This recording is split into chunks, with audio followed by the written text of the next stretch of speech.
Right, so good morning, everyone. Thanks to all for joining. By my clock, I make that now 10:30, so we'll look to make a start. For anyone joining now, if you can add your name and the organisation you work for in the chat, that would be great. It's been really good to see throughout these webinars and these sessions the different range of organisations and where people are coming in from across the country. I'm sure other people have found that aspect interesting over the last few weeks. So thanks for joining us this morning for the last in our current series of webinars. My name is Paul Beecroft, and I'm sure I've spoken to a few of you over the phone or by email previously. My colleague actually leading today's webinar will be a voice that's been familiar to lots of you joining these sessions. It's Marlowe's finest, Lynn Wilson. Today's session is called Upshot Question Time, and lots of the previous webinars had specific themes or features as the main focus, and we actually want to give you guys the opportunity to submit questions in advance to shape the content of today's session. Thanks to all that took the time to. We've collated these ideas together, and so the themes of today's session will be how Upshot can help you work smarter and more flexibly, including managing your account, customizing and updating, and in response to some specific questions, how best to track volunteer activity in Upshot. Hopefully this session will provide some good hints, tips and quick wins for all of you on the call. And if you did submit questions that we don't cover today, rest assured we will reach out directly to you. Just very quickly, some housekeeping rules for today's webinar. I'm sure we've all been on Zoom calls recently where everyone's speaking over each other and it becomes quite difficult. This is why we ask users to stay on mute and submit questions via the chat. If they can't be answered there and then, we will follow up after today's session. The session will also be recorded and available afterwards for all users to access. And as always, with the idea that Lynn presents here, if you use Upshot as part of a funding agreement, please do check with your funder, line manager, or the Upshot team before making any changes. Lynn is highlighting. Lynn is just going to highlight now the contact details for the Upshot support team. So you can either reach out by email or by phone if you have any questions. As well as that, there are comprehensive guides on all aspects of the system. So right, without further ado, I'll hand over to Lynn. Thanks, Paul. Yeah, hi everyone. It's my turn to be in the hot seat today. And we've got a lot of different elements to cover.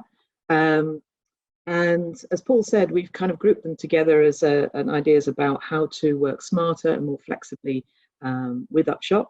And I suppose a lot of you will be thinking about returning to delivery in September or in the coming weeks. So hopefully this is going to be a timely thing for you. We're always looking to save you time through Upshot. All of the features are there to implement it to help you and to keep different aspects of your work all linked together and of course all in one handy system. So I want to start on our homepage today, and what we've got here is a tool that I know great organisers always use. So I'm sure that all of you out there are very much the organisers in your organisation. So it's a to-do list, and there are actually two handy tools here. So I'm going to open that and click on Show All.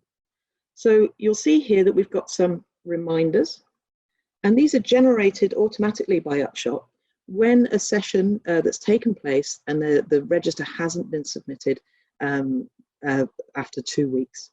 So it's a nice little handy reminder that things are missing. So these are the ones that actually I'm responsible for. So they appear here, so your sessions. And then the following sessions also, I can see the ones that are listed for my colleagues. So it helps me just maybe drop them a line, talk to them about the meeting, see if there's any problems so that we can update that. So you'll also see down here for evidence indicators. So when you set up targets which are actually deliverables, it'll tell you one of those has gone over the date. And then also we've got the tasks. So you can add tasks and send these to your colleagues. You can send them to one individual or you can send them to the whole team. And Upshot actually sends a notification email to the users that you assign. So these can be used as kind of alerts just to say we need to do something, or just to indicate some information that you want to share amongst the team. So let's add one here. You see this one I've already added here. But let's add a new one. So for instance, it might be that we need to prepare refreshments. for our youth club.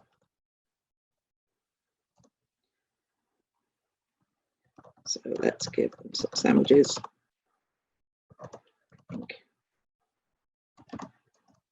Please, for next session. And I can give a due date. So that will be, it's going to happen next Saturday. So I'm going to let the person know that we need to do that and prepare it before then.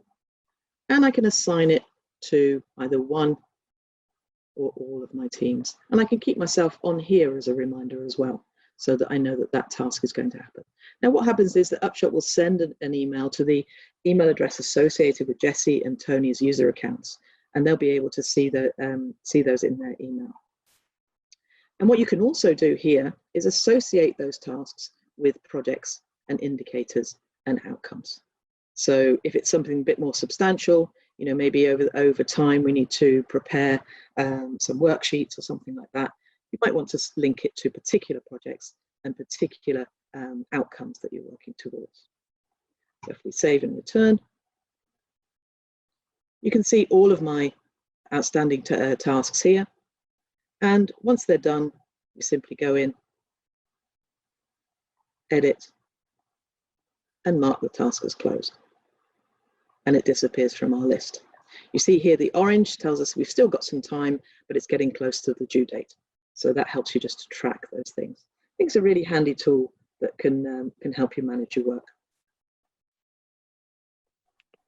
Well, thanks for this, Lynn. Probably something there that users are maybe unaware with, but the task can be really handy, as you say, and often an underused aspect. So we often actually have some questions come through support about adding new users or resetting passwords.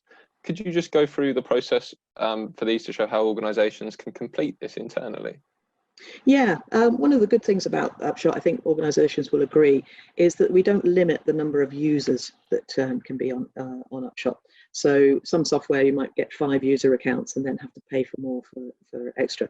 We know that that kind of leads to bad practice, people sharing login details, etc. So you can always add new users to your account. So the best way to do this is to go to admin and add new user. Put in their first name, last name, the email that they're going to be using for your work, and a username. Now you can also make sure that you assign the different roles and responsibilities that are described here, and link it to particular projects if you need to. Once you fill that in, and once it's saved, the person will receive an email asking for authentication of the account, and they just click on a link, and then they'll receive a second email asking them to set their password. So in order to set passwords, I suppose the easiest thing, really, if one of your colleagues has forgotten their password, and they go to the Upshot account, you'll see here at the bottom, reset your password or forgotten your username. Now, in the same principle, if you click on either of those, the person will receive an email which is linked to their account, and they'll be able to reset their password, and they'll get a reminder of their username. So that's the first point of call, and it allows people to do that themselves. However, if you're in the system and your colleague wants to update their password, then you can do it through this as well. So admin and show all users. So here you've got the list of users. If I click into Jessie, her user account, you can see there all the details. And on the right-hand side here, I can reset the password for her. So change user password, and this will enable you to do that. Incidentally, if you want to change your password when you're in the system, we've got this nice little hello at the top here. And if I click on my name, it will take me into detail, and it also allows me to update my own password as well.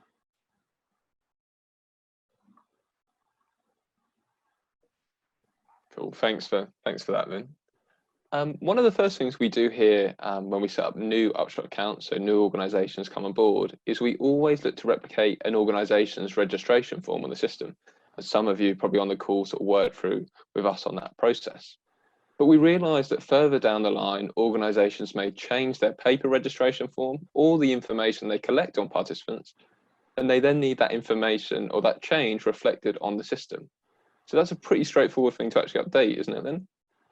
Yeah, absolutely. So as you say, we work with the registration forms that you have when we first set up Upshot, and you can always check what fields you have on your registration by going People and Add New. This gives you the list of fields that you have. At the top here, you have the standard Upshot fields, and they can be, in the most part, switched on and off or made mandatory or not. The only ones that have to remain are the first name and the or nickname and the gender. Everything else you can switch to mandatory or hide in this case. But what makes our Upshot really flexible is using the Your Attendee data fields. So you'll see here that we've created some down at the bottom here, so with tick lists, etc. So let's have a look at how we create those. If we go to Admin and Attendee data fields, you'll see the ones that I've created already. And a nice thing here is that you can change the order of these simply by moving these, and they will see how that changes when we go back to the Add New one. But let's have a look at how we create them. So add a new attendee data field, which is always on the right here. And I'm going to add another one, which simply says a generic one. Let's do, which requires extra assistance. As you can see, you can make this exactly as you want it to be. And here you've got the option of the different types of fields.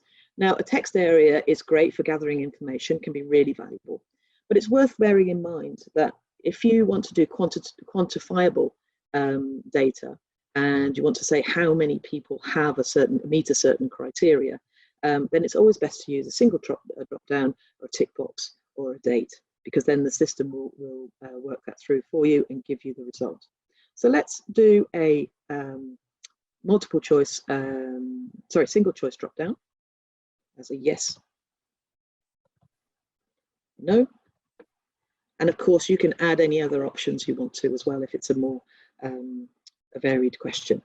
Here you can add some help text, which just gives you some optional information which can help the person that's filling in the form here understand what's needed. I can also decide whether that field is displayed but not required, or it is a mandatory field and so required. And also I can switch it off at any time as well. You've also got the opportunity to add this as a head count field. So if you have a fair or a festival or something and you've got lots of people coming, you can say how many actually out of 100, for instance, needed that extra assistance. And then we can also restrict it to projects. There was a great webinar which we did on restricting attendee profiles, and I will be sharing the link to all the webinars at the end of this one. So once we're happy with that, just going to add it.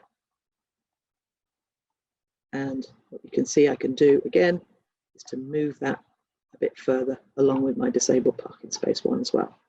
So if I pop back now to my registration form, you can see those fields appear at the bottom here with the yes or no choice. Yeah, I also wanted to add that in a similar way, we won't go into too much detail. Again, we've done a really good webinar on timeline events. But if you want to add specific timeline events, it's a very similar setup. This will allow you to customize your timeline events. And this has been really useful for organizations over the last few months when we've been adding information and support services for COVID-19. So in the same way, you would simply add a timeline event as well. I want to now go on to showing you a really useful feature, which I know has saved a lot of organizations some time. So if we now go to our project and we look at some sessions, I'm going to go into my community project here. You'll see across the top here that you've got different views of the sessions that you're going on. And this calendar view allows you to see what's happening in a particular month. So you can flick between months here. You can also do activities. You can also filter by activities. So if I just want to see my youth club ones, they will come up here. If I want to see everything, then I keep that on there as well. Now, the way that this is shared is that you can click and select a link, which will then you can add to a newsletter or a website. And I know lots of organizations spend a lot of time producing PDFs and information and Word documents to say what we're doing this month. So this is a really useful way, because if you're collecting this information anyway, this will allow you to share that via a link. So I'm just going to show you what that looks like when somebody receives that or clicks on that link.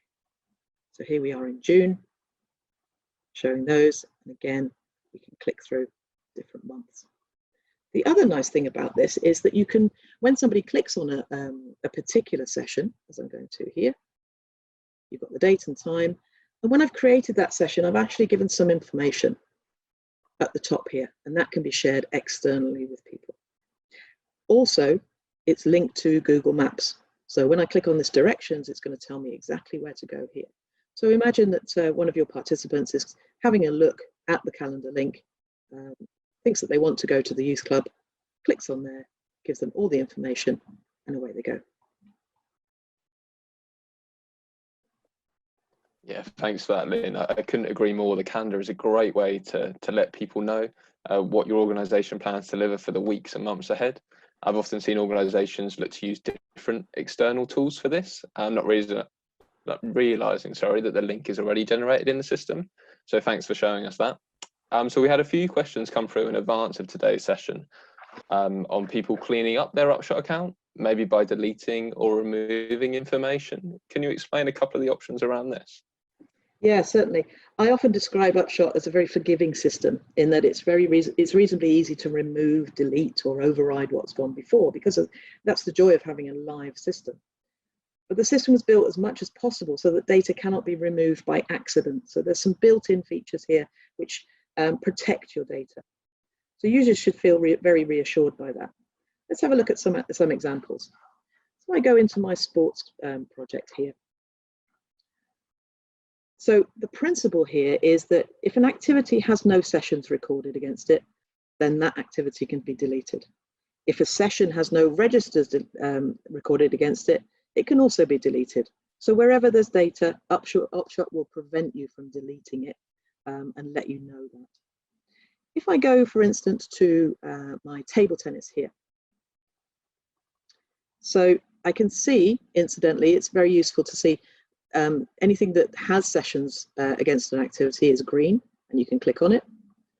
Anything that doesn't stays in black, and therefore you can't click on it. So I can see here that my table tennis, we haven't arranged any sessions, and actually we're not going to do the activity at the moment. We might come back to it later. So I want to take it off my activity list. And I can easily do that by going edit activity and using the red here. Again, there's no data associated with it, so Upshot's going to allow me, but it's also going to just double check that I'm really certain that I want to get rid of my table tennis. I'm just going to confirm. So now you see it disappears from my list. If we then go to the basketball sessions here, so I've added some sessions. Now, if I want to remove these sessions, I can go to Edit Draft Sessions. And you'll see here that I've got one here. So I can remove these in this list. So if you imagine that we've got lots here, for instance, a lot of organizations would like to think about the whole term, plan the whole term, put in everything, because we've got that great feature about recurring sessions. And then they realize, actually, should have taken it out because it's half term that week. We can simply go in here. We can edit any of the details on our list as well, and we can simply remove.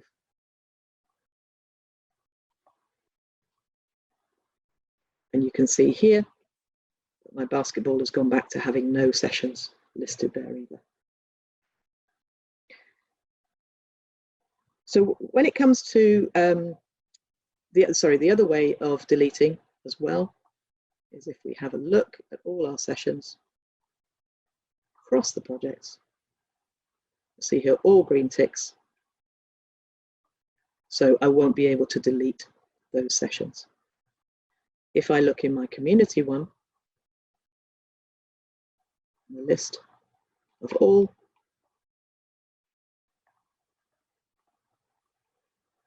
you'll see here, if the register is empty, then it will allow me to delete as well. So when it comes to deleting actual attendees, which we're often asked about, You can do this, obviously, with the principle that if you don't have any data stored against that person, so no timeline events, no outstanding surveys, no attendances at sessions, etc., it is possible to delete those attendees. But what we would do here is have a note of caution. So there are different things that you can do to remove or change the status of people on Upshot. So the profiles you can archive, you can take those from being active in your system to inactive, and this can be reversed. You can also pseudonymize the profiles, which means that all the personal details are scrambled and taken away from that profile, but the fact that somebody attended your session still appears in your stats. So it's really important that you think about the best ways in which you want to change the status of profiles. And what we would do is, if we would suggest, if you're looking to do this, contact us at support and we will work through the best option for you to manage that process. I want to look now at the fact that you can override titles and names of things within Upshot. So it makes it really easy and flexible to manage your work. So as well as deleting, you can actually change these. So whether that be timeline events or data fields, we've seen how easy they are to set up. They're also easy to edit. Or names of activities. We can do all that. And the example I want to look at now is surveys. So a lot of organizations are using lots of surveys. We had a brilliant webinar last time looking at everything to do with surveys. And again, that recording is available. I just want to show you a couple of housekeeping things that really help. So here you can see I've got quite a long list now of surveys. And you can see that some of them are a bit out of date. Okay. Now, if there's been nothing recorded against this one, so I'm going to have a look at 2018 mental wellbeing scale. Have a look at this one. And you can see that this survey has never been sent. And actually it's 2018. So I can simply retire that from the list. Again, Upshot checks. It knows that there's no data associated to it. So I'm just going to confirm and it will remove it from the list. Gone. The other thing that helps you manage this growing list is that you may want to move things down the order. So for instance, this one, 2019. So let's have a look at that. Okay, we've got some data around it. There's a couple of deployments, but we know that it's quite old now. But we might need to use it again if we need to go back and reference. So what I can do here is simply click on the title.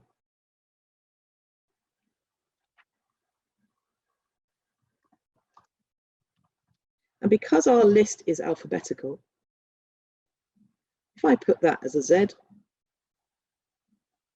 show surveys, you can see here, I've started to put the ones that aren't currently being used at the bottom here.